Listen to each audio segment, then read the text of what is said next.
I'm using a throwaway account because this is incredibly humiliating to admit. I never thought I'd find myself in this position, but here I am, confused, heartbroken, and fully facing the consequences of my own actions. My name is Lily, I'm 24, and my husband, well, now possibly my ex, is 26. We've been married for 3 years after meeting in college. I always thought we were solid. Not perfect but stable. Jack was my anchor, steady, calm, endlessly patient. Looking back, I realize how much I took that for granted. How deeply I took him for granted. Our personalities couldn't have been more different. Jack was quiet and introverted, happiest spending his time reading or watching documentaries.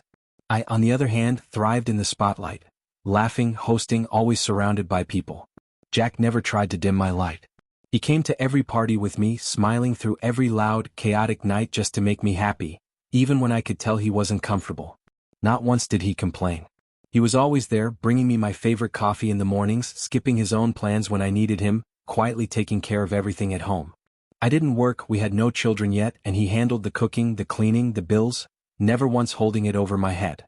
Instead of feeling grateful, I started seeing him as soft. I let the wrong people influence me. When I reconnected with some college friends, the shift began. They thrived on parties and spontaneity, and they told me I was wasting my youth being tied down. They said I was too energetic, too vibrant for someone like Jack. And the worst part? I started to believe them. One night, after drinking too much, I made jokes about Jack, how he always did whatever I said, how he'd probably jump off a cliff if I told him to. They laughed, I felt powerful. But I didn't realize how ugly that kind of power was. That night wasn't an isolated incident.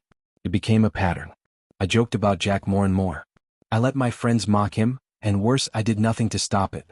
I even joined in. They called him whipped, joked that I wore the pants, and I soaked up the attention, blinded by the thrill of being admired. Jack never confronted me.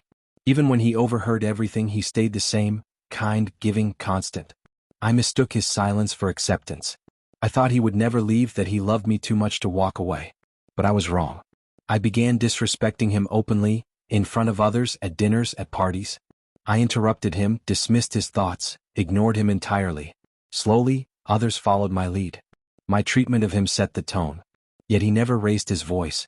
He still brought me flowers, kissed me goodnight, told me he loved me every morning. Then came the neighborhood party, the night that changed everything.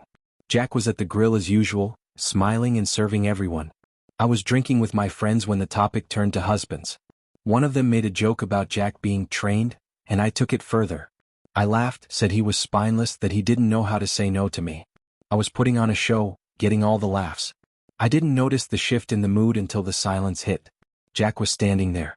He had heard everything. The look in his eyes, calm, cold, final, was something I'd never seen before. He just said, "We need to talk." I followed him, nervous but not expecting what came next.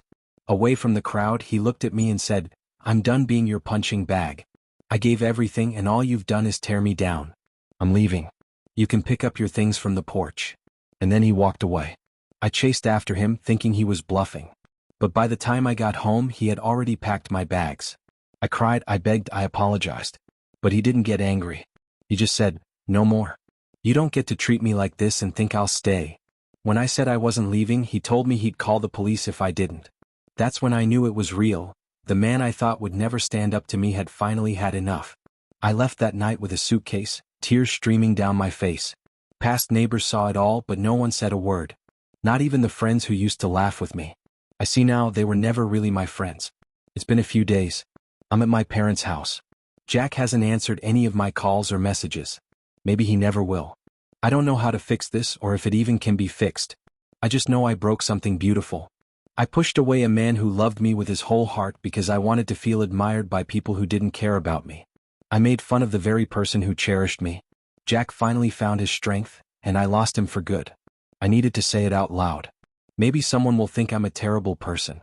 Maybe I am. But I had to own it.